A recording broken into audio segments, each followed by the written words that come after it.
Okay. Sorry, guys.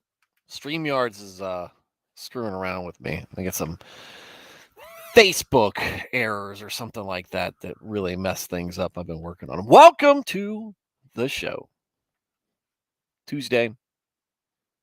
Tuesday after Thanksgiving. I am your host, Stuart Davis, flawed man of God, deacon. Oh, nope, not a deacon anymore. A humble parishioner at a small church just outside of Richmond, Virginia. Not a pastor, not a biblical scholar, and I haven't been to seminary. I'm not trying to get you to join my church or donate to any special cause. What I'm here to do is talk about God, talk about Jesus, talk about the Holy Spirit, talk about the Bible, talk about Christianity, and talk about a wide variety of different topics, issues, and current events. Give you my perspective on them, one that I think is reflective of your average Christian guy. Been a Christian all my life, 40 years non denominational Protestant. Don't subscribe to any particular doctrine or denomination. I'm just in the word daily, trying to do it better each and every day. Sometimes I'll do it right, many times I'll get it wrong. But no matter what, if you're tuning in, if you're listening to me, if you hear what I'm saying, you're going to be getting my honest opinions and my honest takes on whatever it is we're talking about. So, if you are somebody who is new to Christianity, maybe you're not a believer and you're just interested in learning more because you feel compelled to find out what's out there. Maybe there's a voice in the back of your mind wondering if there's more to life than just your existence here on earth. Welcome to the show. Glad to have you here. You'll find that this is a very relaxed stream. This is a stream to help answer questions and offer perspective. Maybe you are trying to get something from somebody who is not maybe a professional in the industry. Maybe you don't want um, the sales pitch coming from somebody making it, making the product or selling the product, but maybe a person consuming the product, not a person at the pulpit, but somebody in the pew next to you. And this is what you're going to get. Like I said, layperson approach and a layperson perspective, just like you. I haven't been to any particular college to learn more about this. I don't have my master's in divinity or theology or any of that stuff. Just a dude. Just a dude who's been learning from this since I was a child. And I'd love to share it with you. And hopefully what I have to share with you will help set you up on a path to salvation. Maybe you are already a Christian and you just enjoy Christian doctrine or Christian discussions and topics, which case I say welcome as well. You'll find we run this very similar to a Wednesday night study group or a Sunday school. Like I said, relaxed, informal, but one that's community driven. We want to know about you. We want to hear from you. So get in that chat, regardless of whether you are just learning about Christianity or you've been one for much longer than me, or maybe you're much more knowledgeable. Maybe you're more mature in your faith than I am. Doesn't matter. Get in the chat. We've got a great group of folks who tune in and night out, and I would love for you to join them. Let me know what I'm doing right. Let me know what I'm doing wrong. What do you what do you think about whatever it is we're discussing? Maybe you have a unique experience. Maybe you have unique insight. Maybe your takeaway is different from what we're discussing. Add to the conversation. Be part of the show and make the show better. We're going up again. We're reading through Psalms. We'll be reading there for a while. But one of the great things about Psalms is that it seems to bring out um, the most thoughtfulness, I think, in discussing passages. Where does it go? Because it's a lot like, again, it's this literature in the sense of it comes across a lot like poetry. It's God centered. It's praising, but this is the format that it's taking, and that usually sparks a little bit more commentary from people. So do that. Do that. Help make this show better. I'm just the mouthpiece. I'm just the host. And yeah, I do have a little bit of control over what how this this channel goes, but I want you guys having as much say in it as possible. So get in here and be part of the crew. And if you don't want to listen, or if you don't want to be part of the chat, that's fine. That's fine. I'm encouraging you to do so, but don't feel like I'm forcing you to. Obviously, I can't. But if you like the show, and subscribe to it, hit the notification bell. Come tune in whatever nights you can, and share the show with other people. People you think would enjoy it. People you think need to hear it. And there we go. How's everybody doing this evening? It's Tuesday. Man, nothing hits harder than a full week after a short week, especially in a busy time of the year.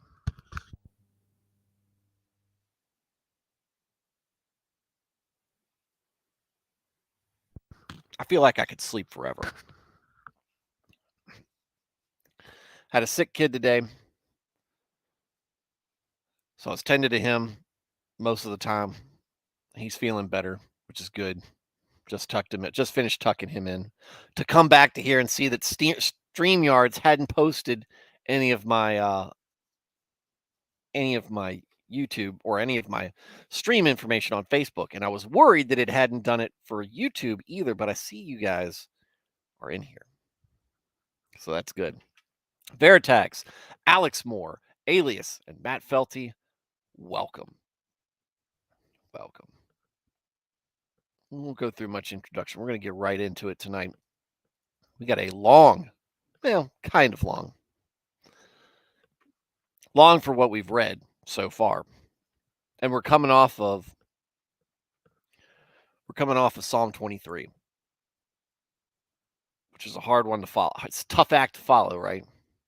But hey, can't think of a better topic to be going on. And the way that the title for chapter 25 or Psalm 25 sounds like it's gonna be one we can talk about. We can put some discussion into. So long and on a serious topic. A plea, chapter 20. Let me fall back a bit. Psalm 25. A plea for deliverance and forgiveness. Let me pull up. Had not yet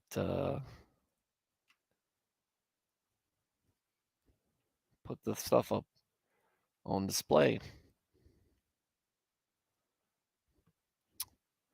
Plea for deliverance and forgiveness.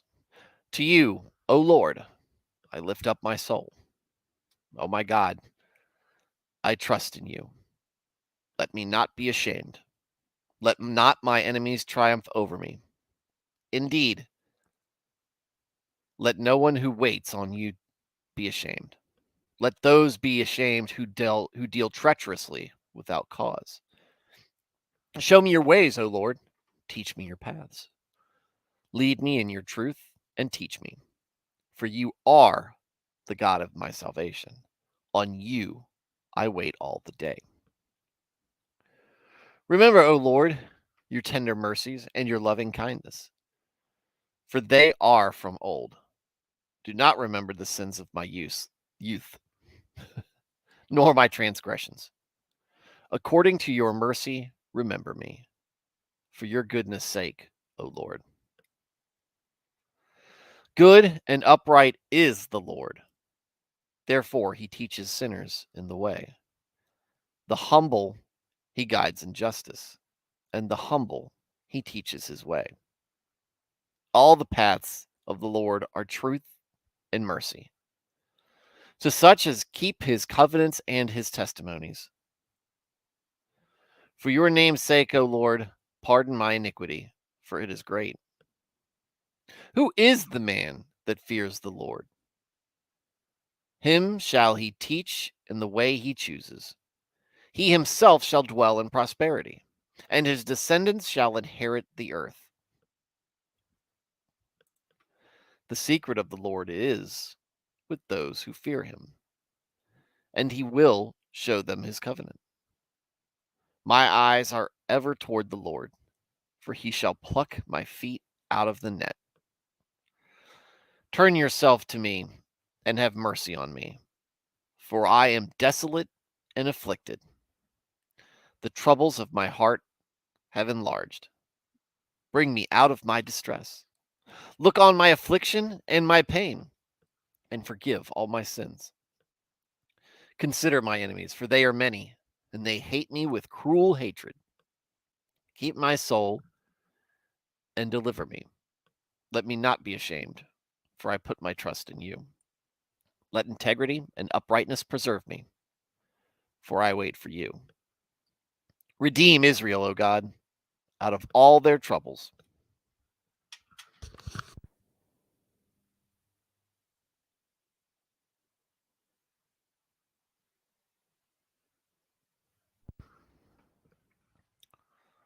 There's a lot in here. Welcome to the show, by the way, Porcupine Mayhem and Nernaeth. Porcupine, I hope everything's going well. Last time I think we spoke, we were praying for not the best of seasons going on.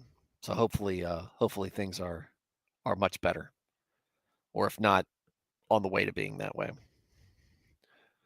Nernaeth, long time no here. This is my folks. This is the brackets official and brackets ombudsman of the show. He corrects me. If I say something, he's like, maybe. Hold up. Wait. Correction, clarification. That's my man. But he hasn't been here. He's been out doing his thing somewhere else, not fulfilling his obligations. Here, I have to put his might have to put his title up for grabs. I hope y'all are doing all right. Look, you were in my state and you did. Where?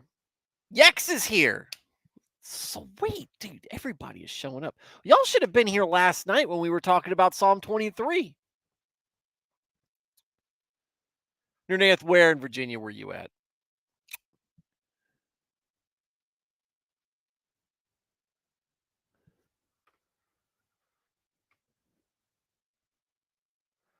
We got a whole crew in here. The other side, I'm in the middle. What is the other side of the middle? The outside? That makes you not in my state.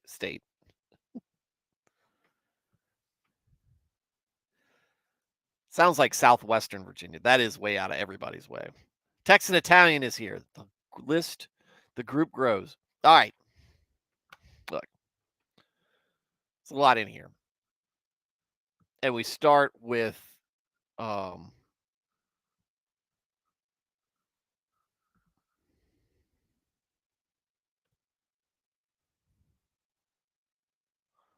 David in a similar to other sense that we taught. Hey, look, lift up my soul. Look, again, David's faith, we talked about this yesterday, almost childlike in its earnestness. That's why David is such a great guy to look to, not just for his faith in God and not just for the sins he committed and how he tries to redeem himself. David's an all-around good guy. But he starts these things. It's almost like listening to Paul starting letters to different churches in the New Testament. A little bit different tone, right? But same thing. They seem to have a very similar beginning. Oh Lord, I lift up my soul. What do we got here?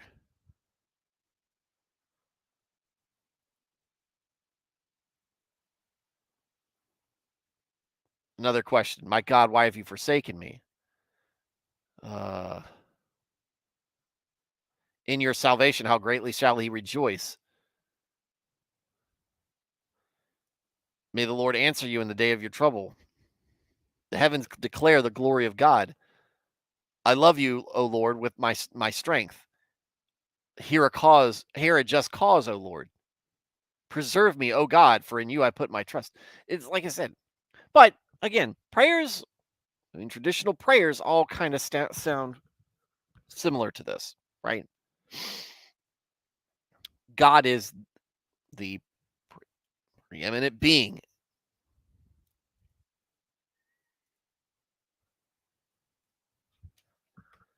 And this is making sure that we acknowledge,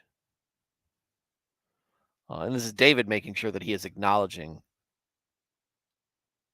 how much he needs God, very outright, very, very bluntly, very directly at the beginning. To you, O Lord, I lift up my soul. Oh my God, I trust in you. Let me not be ashamed. And then we go. Let not my enemies triumph over me. Right, David, warrior, lots of enemies of him, lots of enemies of God.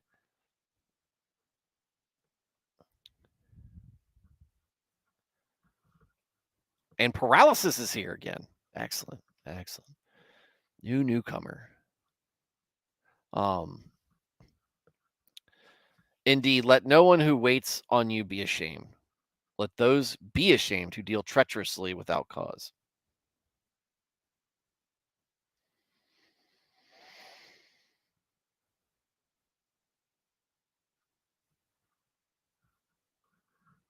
I don't know exactly where he's going with this. Let's see what the annotation is. Waits for you in faith. So people who have patience waiting for God, be ashamed. I don't really know where this is coming from with David. Like what is he getting? Let those, because the turnaround is let those be ashamed who deal treacherously without cause. Maybe there's some internal politics going on in the palace that he's discussing. I'm not sure. David had his enemies outside of Israel, but also inside of Israel. Remember, there was a whole revolt after he was king, and Saul went after him, and he didn't go after him by himself. There's a lot of stuff. There's a lot of intrigue and politics that were going on in Jerusalem during David's reign. So maybe that's where this is coming from. Show me your ways, O Lord. Teach me your paths. Lead me in your truth and teach me. For you are the God of my salvation. On you I wait all the day. This sounds like this sounds like a lot of my prayers, right? And maybe this sounds like something that you pray about. Maybe this sounds like something in your prayers. But God, put light. I feel a little confused about X. I'm kind of lost about something right now. And we're getting there, Yex. We're getting there.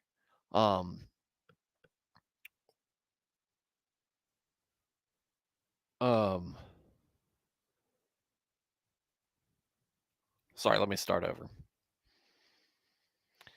God, I'm lost. I'm confused. I need clarification on this. Please show me what's right. You are the truth, right? The best place to get get the knowledge of where I need to be is from you. You're the source, right? Straight from the horse's mouth. Teach me your paths. Lead me in your truth and teach me.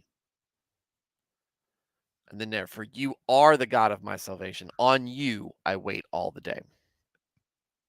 Browse said, though perfect love does cast out all fear, we nearly never love perfectly. Therefore, as David just stated, God is the only one we should fear. We have nothing to fear from our enemies. That is, I mean, isn't that what we see with, and not spoilers for other people who have not been in the book because we haven't gotten here yet. Shadrach, Meshach, and Abednego, or Daniel. People who are persecuted specifically because of their faith in God, of their love for God, who fearlessly walk into what seems like certain death.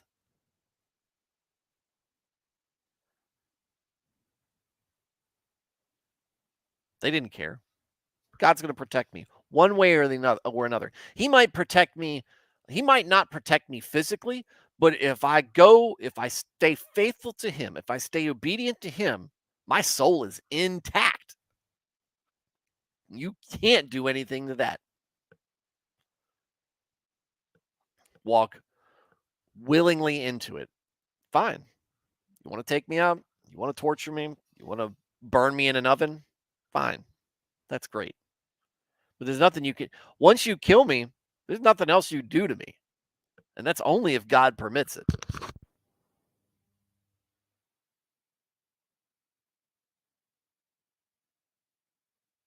Because if God don't want me dead, I ain't going to be dead. Something's going to happen. But yes, I want to go back to what paralysis says here. Because we don't have a whole lot of real physical, real overt war on Christianity as freedom to practice it in America. But we have had instances where there have been active shooters in churches or other places where they have gone up, where you have a shooter that goes up. Do you believe in God? And if you answer yes, they pull the trigger.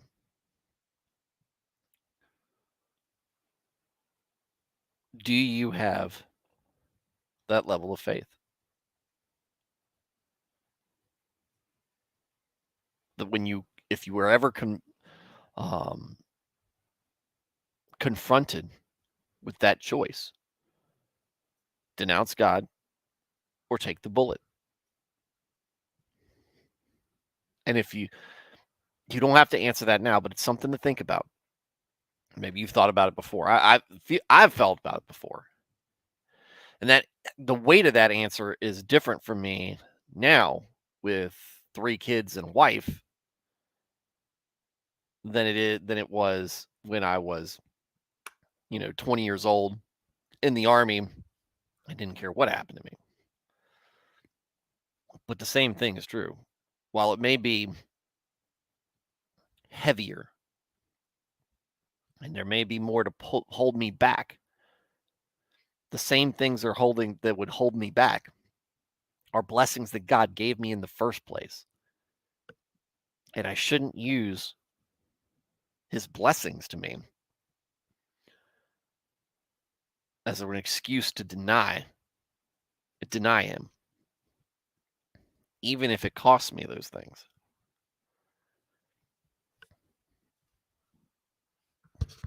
But what I really know, when it came right down to it, don't know. Let me tell you a big thing about about stressful situations. And you hear people talk about it. Oh, I'll shoot somebody if they did this to me, or I'd always do this, or I'd be that. Talk tough. People talk tough.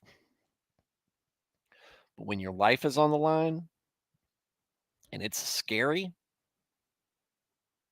sometimes people you expect to rise to the occasion don't.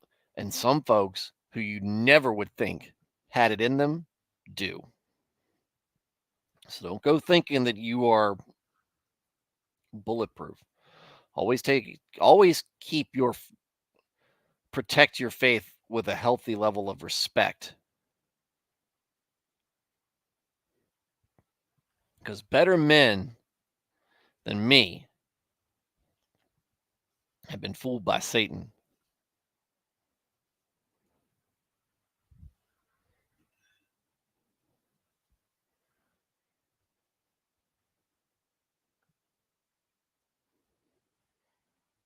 Happens.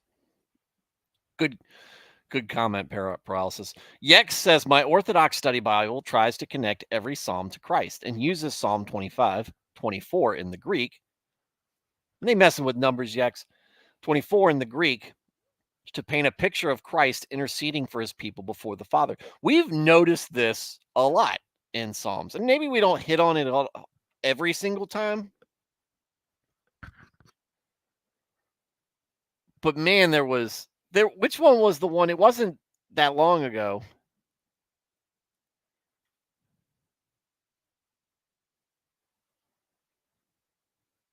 Yeah. There it is. Not Psalm 22, Yex. I mean, it doesn't get any more visual aid for this.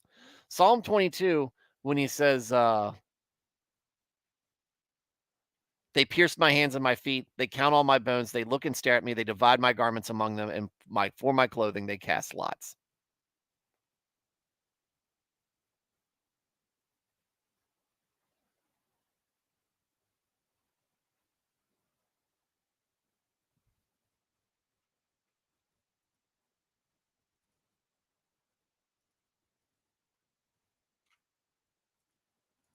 There's a lot of that. And there's not a whole lot of trying it needs that study Bible needs to do. I'm sure it is, Gex. I'm sure it is. But it doesn't, and that's the thing. It's so overt, you can't you can't hide it. Look up the Brenton. Let's see if I've got it. I don't have the Brenton translation. Maybe I can look it up this way.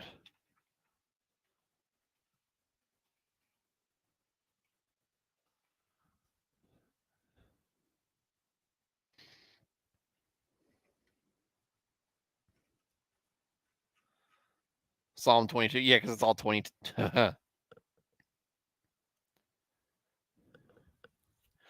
For many dogs have encompassed me. The assembly of the wicked doers has beset me round. They pierced my hands and my feet. They counted all my bones, and they observed and looked upon me. They parted my garments among themselves and cast lots upon my raiment.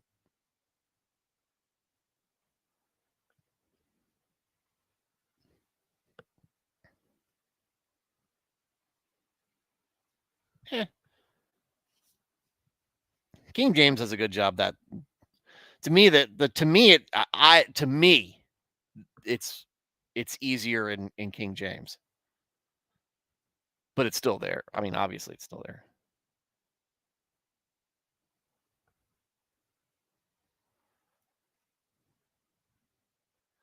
Oh, I know, Yex. I was talking about the part where it was just really, really talking about the crucifixion in no uncertain terms. In no uncertain terms.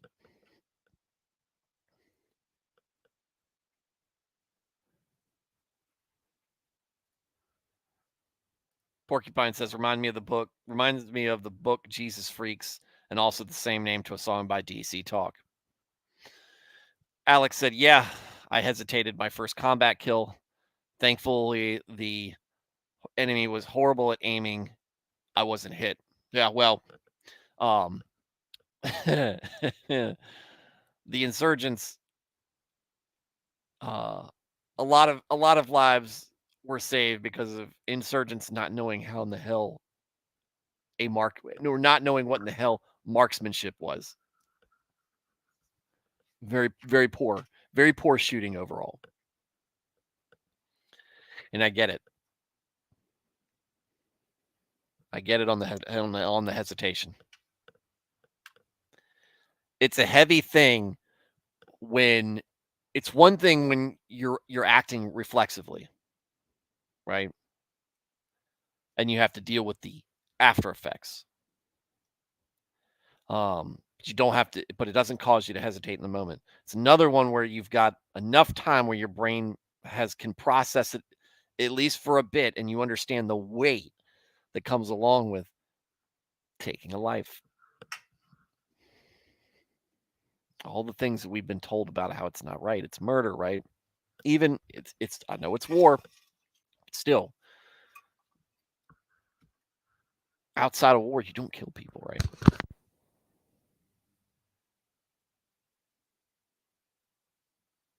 Been trained to know that what you're doing is wrong.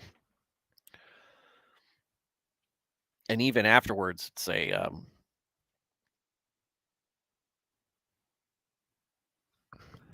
internal struggle about whether it was right or whether it was okay. Veritax says, why does that remind me of the scene from Band of Brothers when they are taking that gun trench and someone falls and drops a grenade going off in someone's keister? I'm trying to remember that particular scene because I love Band of Brothers.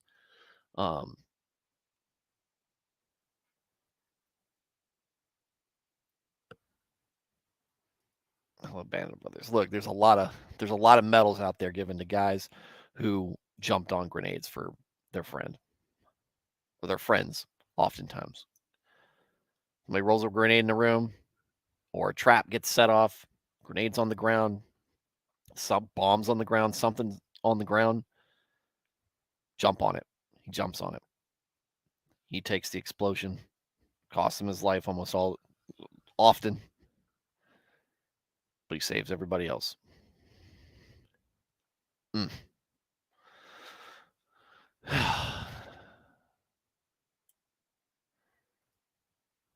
The Greek has different ordering. I think one psalm is split into two or something. All right. Remember, O Lord, your tender mercies and your loving kindness, for they are from of old. Do not remember the sins of my youth, nor my transgressions. According to your mercy, remember me. For your goodness' sake, O Lord. This is repentance, right? This is repentance. What's going on, Jenny? Welcome to the show.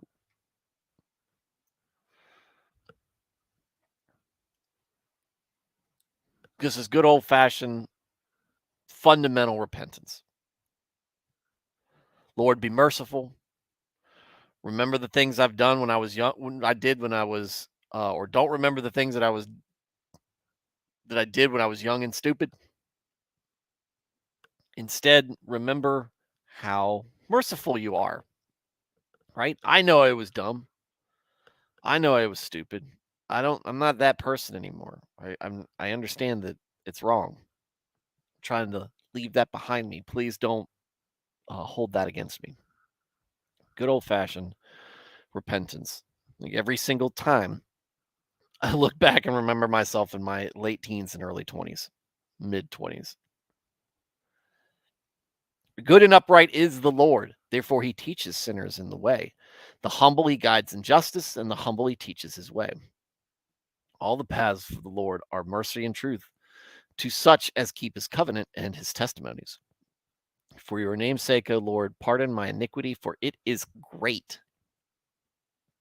Same stuff at the end there, but more so in the middle. Humility. A lot of humility is shown in repentance. True acceptance that you are sorry for what you did, right? There's a lot of folks out there who don't want to admit that they're doing something that's wrong and will flat out lie to themselves. But to the folks who won't admit it, it takes swallowing a lot of pride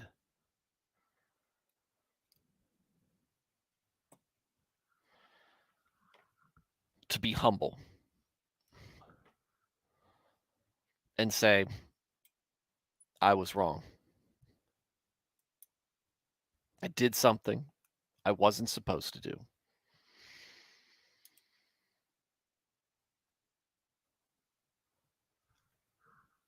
And I failed to be the person that I could be because of that. I failed God because I did something awful.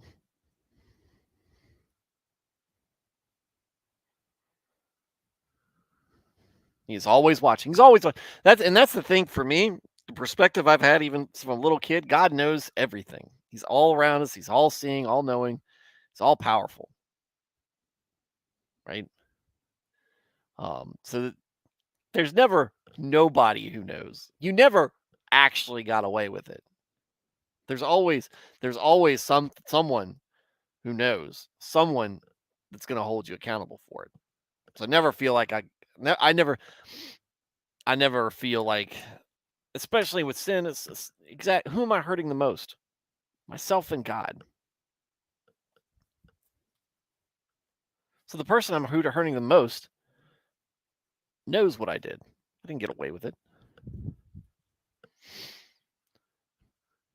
Be humble and understand all the paths of the Lord are mercy and truth. We were talking about that last night with the truth part, but mercifulness. What did we learn so far with what we discussed in the Old Testament? What have we learned about God? A ridiculous amount of patience and mercy. The things that he put up with that the Israelites did after God fulfilled a promise and gave them a promised land, protected them, delivered them from slavery, did all these things. They could not stop complaining. They could not stop turning away. They could not stop sacrificing to other gods. They could not stop being us, being sinful.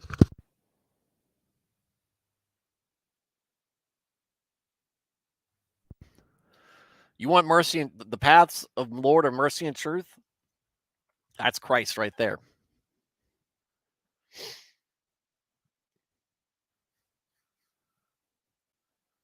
There's your salvation. Who is the man that fears the Lord? Him shall he teach in the way he chooses. Him shall dwell in prosperity, and his descendants shall inherit the earth. We've we sensing some beatitudes there. A little beatitude theme right there from Jesus. The secret of the Lord is with those who fear him, and he will show them his covenant. My eyes are ever toward the Lord, for he shall pluck my feet out of the net. Again, you can tie this easily to Christ, like Yex is talking about in his Orthodox Bible. I think this doesn't tie in a lot of stuff, not just a lot of stuff doesn't just point to Christ. A lot of this stuff points to us, and we have a vehicle for salvation, which is what Jesus represents. They still had redemption in the Old Testament, but there was a different means to getting there, right? You were giving offerings, you were admitting that you did something, and making a sacrifice of something good that you have. The best of what you have is what was encouraged as a sin, or what was instructed. I'm sorry, the best of what you had, or what was instructed, or what you could afford. That's an alternative. And you sacrifice this. God goes, I'm picking up the tab. Finally, I'm picking up the tab. Sends Jesus down. Jesus is the sacrifice.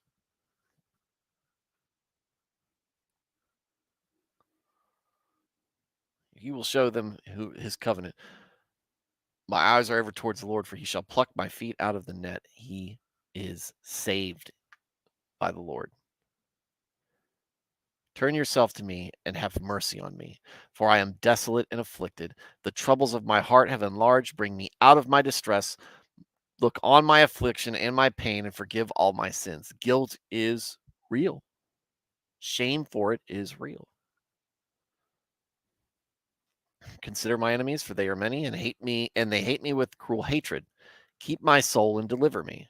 Let me not be ashamed, for I put my trust in you. Let integrity and uprightness preserve me. For I wait for you. Redeem Israel, O God, out of all their troubles. He wraps it up at the end, Yex. Right there. Redeem Israel telling the world.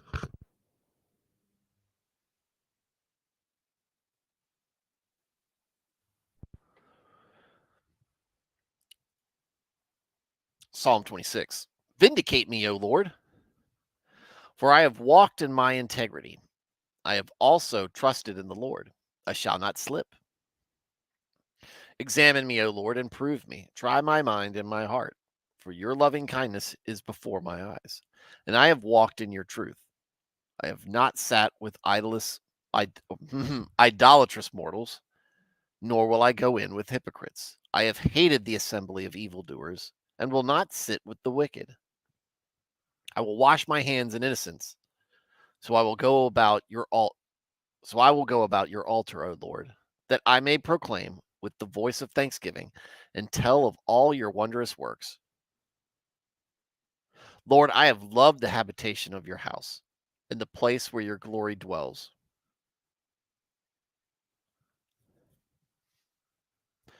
Do not gather my souls with sinners, nor my life with bloodthirsty men, in whose hands is a sinister scheme, and whose right hand is full of bribes. But as for me, I will walk in my integrity. Redeem me and be merciful to me. My foot stands in an even place.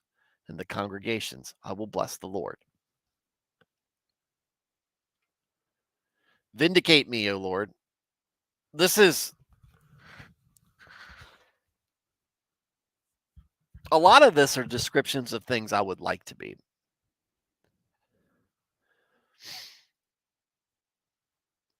I have walked in your truth. I try. Something I try.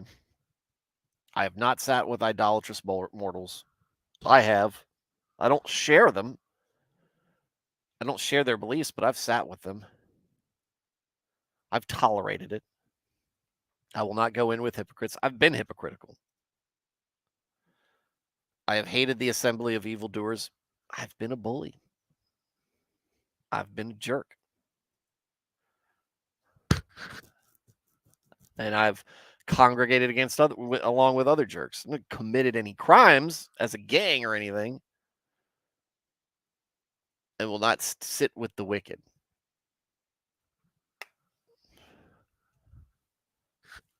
It doesn't mean being in a gang, guys. It could include that, right? An assembly of evildoers and sitting with the wicked. Could be going to a strip club with a bunch of your colleagues. Could be something as simple as that. Oh, believe it or not, I've never been to a strip club. No intention of doing so. The whole concept of it seems trashy, just regardless of the fact that it's sinful. It's just trashy. Maybe there's a reason behind that. I will wash my hands in innocence. Yeah, I wish. So I will go about your altar, O Lord, that I may be proclaim with the voice of thanksgiving and tell of all of your wondrous works. Evangelizing, telling the world of the greatness of the Lord. Lord, I have loved the habitation of your house and the place where your glory dwells. Who doesn't like going to church?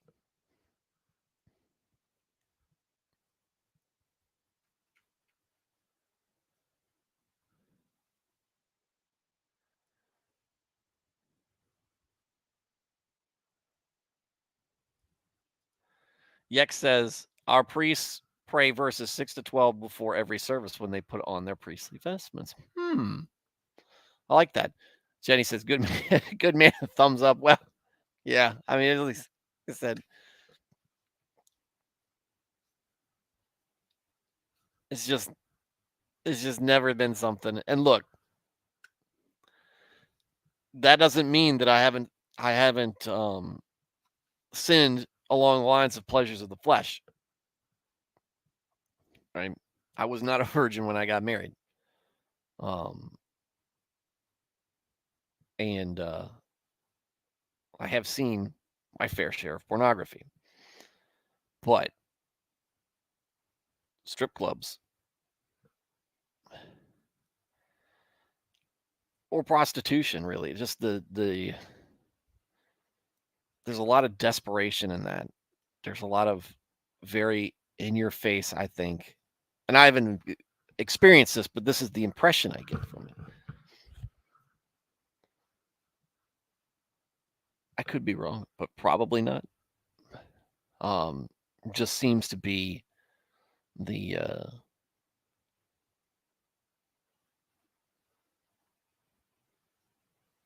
just a lot of desperation and a lot of lack of dignity that's right there in your face. A loss, not lack of, maybe lack of dignity, but a loss of dignity, of taking it away. I don't know. It's just there is such a feeling of wrongness there that I wish I had felt about a lot of things that are sinful. Because it's easier to avoid things when they have a smell of rot to them than when something is tempting.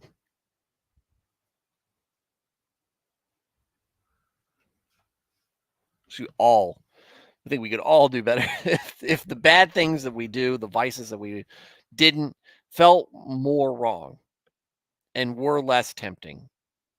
It would be much easier not to sin. Satan tries to make it so easy for us. 6 to 12 before every service. Let's think about that. Let's put ourselves in the priest's shoes and read this as a priest would. I will wash my hands in innocence. So I will go about your altar, O Lord. Seems very priestly. That I may proclaim with the voice of thanksgiving and tell of all your wondrous works. Very good. Like you said, especially for a priest, this sounds like, look, this is my job right now to do this. I need to do this. Lord, I have loved the habitation of your house and the place where your glory dwells. Look, this is. Do not gather my soul with sinners, nor my life with bloodthirsty men, in whose hands is a sinister scheme and whose right hand is full of bribes. But as for me, I will walk in my integrity. Redeem me and be merciful to me. My foot stands in an even place. In the congregations, I will bless the Lord. I like that. Look, for a righteous man, a righteous priest, that's a great passage to go about putting on the vestments, getting yourself ready. Like in the action movies, right, when they're all like putting the gear on and they're putting the bandoliers of the weapon belts and suiting up and putting the camo on. There's always some like action music that's playing in the background, right, to kind of add that feel to it. Or maybe they're quoting something from verse 20 or Psalm 23. Yea, though I walk through the valley of the shadow of death. No, what I like thinking about that is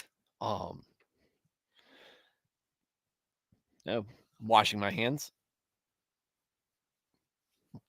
so that I am cleaning myself so I can be clean, clean from the pulpit, from the altar. Proclaim with the voice of thanksgiving because I want to be thankful for the things that you've done for us, all of the things that you've done for us, and tell of the wonderful things that we've done for us. I love being in this church. I love being part of this church. I love leading this church. I love doing this in church, in your house.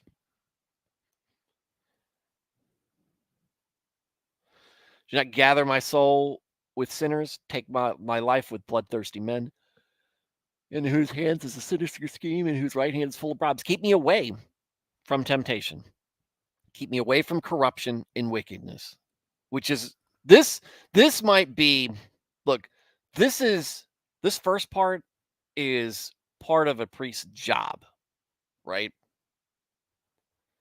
I'm sorry. 6 and 7, part of a priest's job. Parts 8 is how you should feel doing the job. Verse 9 and verse 10 is your attitude. Actually, verse 9 through verse 12 is your attitude, but verse 9 and 10 specifically is your attitude in the face of temptation. Attitude given the power that priests have, and preachers, and ministers, and elders, and deacons. People with any bearing of authority in the church. You are put in a position where people look up to you and have and extend a measure of their faith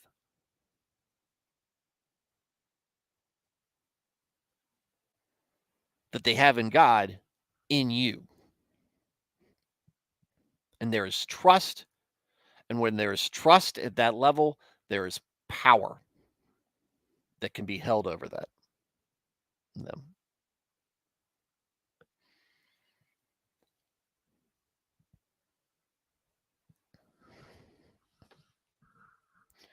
And when there's power, there are people who are either drawn there initially or just understand that or give into the temptation that you can take advantage of that faith and that trust and the power that you have. And our easiest people that we can use to pick on is what we've seen in Catholicism with the priests and the child and the abuse of mostly women and children by perverts and pedophiles who were either tempted at the becoming that office or knowingly went into that vocation, seeking out that power and trust.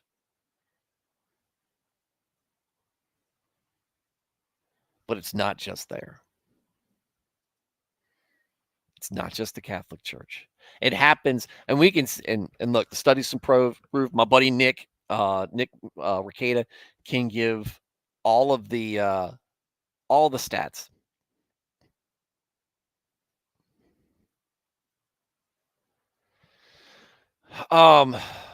No. Well,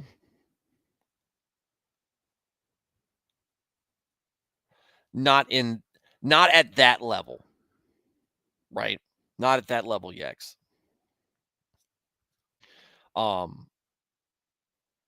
My first pastor growing up was great.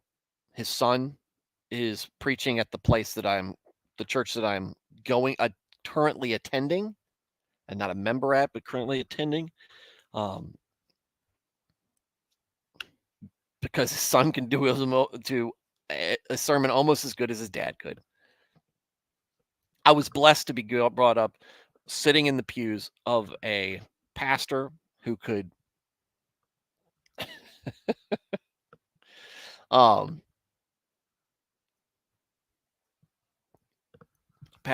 make a compelling sermon, and do it with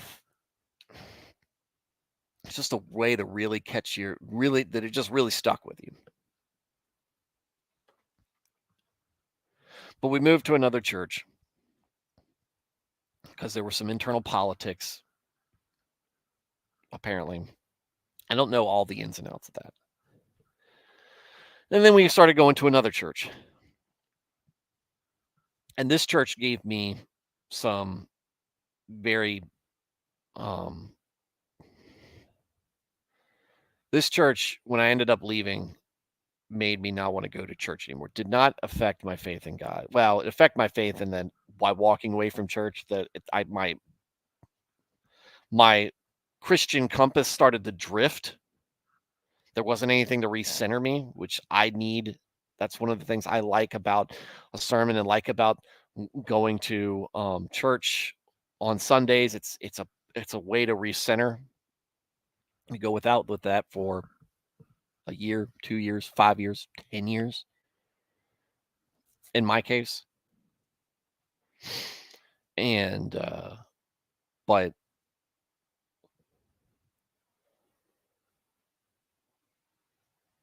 I won't get into it. This is a story for another for a very specific episode.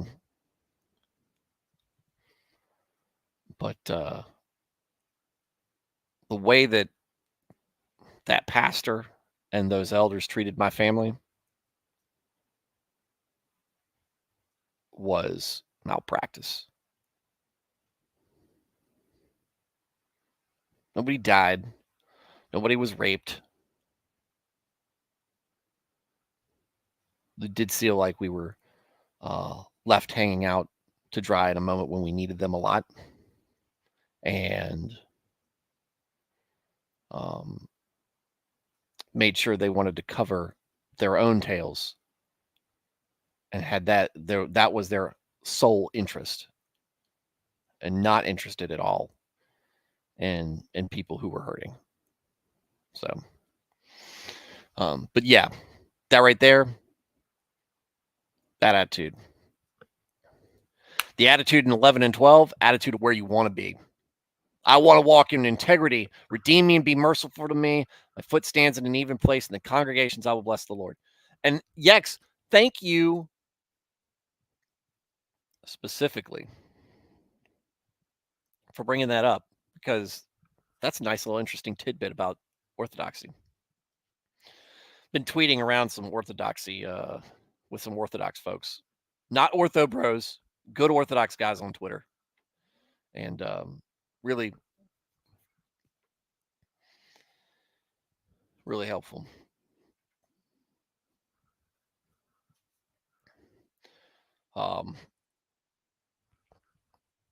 Nick can't remember to stream. He cannot remember the stats and facts. I haven't caught a stream from Nick since maybe a week after we hung out in Philly. I hope he's doing it. I haven't caught it because I've just been pulled in other directions. So streaming is a lot more stressful than I thought it was. And I don't stream anywhere near as long as he does. But I've heard some people say he just some people say things, but I haven't seen it. I haven't looked at it. I haven't seen his. I always wish him the best because he's a good dude, and he kind of seeing him go to be successful streaming, as he was, and understanding he came from a little bit different but a little bit similar starting point as me, was kind of an inspiration for me to just go out and do this because he was doing it. And so I mean he's an inspirational guy. He's a good guy. He's a give you the shirt off of his back guy. He's also got opinions, and he also understands, and he also treats kind of, or at least this is my impression. There's a reverency that he treats the online social media aspect of all of this, and in my opinion, for good reason, right? Because there's so much unplugging that needs to be done on social media, whether it's be Twitter, whether it's Facebook, whether it's YouTube, or any of this stuff. Everybody gets caught up in this stuff. And I know that there's been some drama with the law tube and stuff like that, because I catch bits and pieces of that. But he said that's precisely why. He just wants to kind of be on his own. He wants to bring people on and have people be friends of the show, but he doesn't want to deal with this cliquishness, right? He doesn't want to deal with that. I just want to stream and have fun. Because when you become a group, there's inclusivity and exclusivity, and then there's drama. And look, it happens almost every single time. It happens in churches, it happens in workplaces, it happens in families. It certainly is going to happen on YouTube.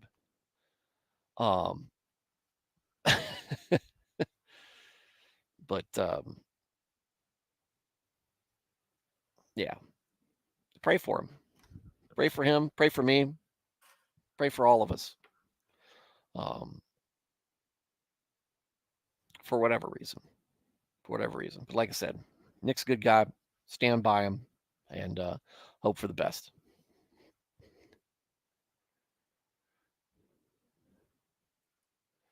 Paralysis by analysis. I used to assemble with evildoers and exercised evil ways, all while still boasting my Christian status. However, as Paul states, be ye not unequally yoked together with unbelievers. Please don't bring that up. I married my wife and she did not believe. She did not believe. She is a believer now, and so much of her faith is, and this is why this is such a hard, that's such a hard passage for me, is because my wife credits my behavior and my faith for bringing her into the faith. And I can't imagine, she's a great woman. She was a great woman before, but now she's saved. And she did that because I decided to ignore Paul saying, do not be unequally yoked. And as my friend of the show, Hans Feeney, said, when I talked about it, he said, that's like driving with your feet on the steering wheel. You can do it, but it's dangerous. So, but yeah, no, I know where you're going with, but I saw that. I was like, do not be not equally yoked together with unbelievers. For what fellowship hath righteousness with unrighteousness? Repent of the old man and be mindful of with whom you fellowship. Dirt rubs off on clean easier than clean rubs off on dirt. And that's why it's dangerous. That's why it's dangerous. It must be divine providence that kept my faith intact. But again, I'll tell you, I made some mistakes. I made some poor decisions as a man, as a father, not as a man and father, as a man and a husband to my wife, that if she believed would have held me more accountable, and vice versa. But that'll wrap us up for tonight. Right hitting right around an hour. That's good. Let's send this on down the road. All right, so Jenny, Paralysis, Matt Felty, Nernaeth, Porcupine, Yex, Veritax, Alex Moore, Texan Italian. This is a good group tonight. I love this. Alias. I love this. Thanks for being part of the show. Thanks for being part of the show. Thanks for giving me your thoughts. Thanks for your prayers for me. Thanks for your prayers for Nick, since we talked about him. Thanks for prayers for whomever. Right. Thank you for tuning in to the show, giving me your thoughts, giving me your outlooks on this. It does make the show better. It helps me. I get a lot out of this personally, and I think the show has got a lot more content because of what you write. It's part of why one of the things I enjoy. I don't know about you guys. One of the things I enjoy about Sunday schools and Wednesday night study groups, why I say it, we run it this way, is because it's nice to hear what other people are saying and what other people are thinking and reacting to that. And can you defend what you say against what they say? Or maybe what they say has merit to it. Maybe you learn something, like with Yex teaching me. We learn about the walk up music, the prep music for the priests and the Orthodoxy. Pretty cool. So, but I mean, you learn something. There's just, like I said, I love a discussion. So thank you guys for being part of that. For those of you who were listening, just didn't want to comment, I understand. I encourage you to comment, but look, I get it. You might not be able to, or you might not want to. That's fine. Ultimately, it's fine. I don't give a crap. But I just appreciate that. I'm glad I'm making you content that you like tuning into day in and day out. To everybody who is To everybody who is catching this on replay, sorry you missed me. Glad you enjoy the content, and I hope to catch you live soon. Everybody have a very good night. God bless.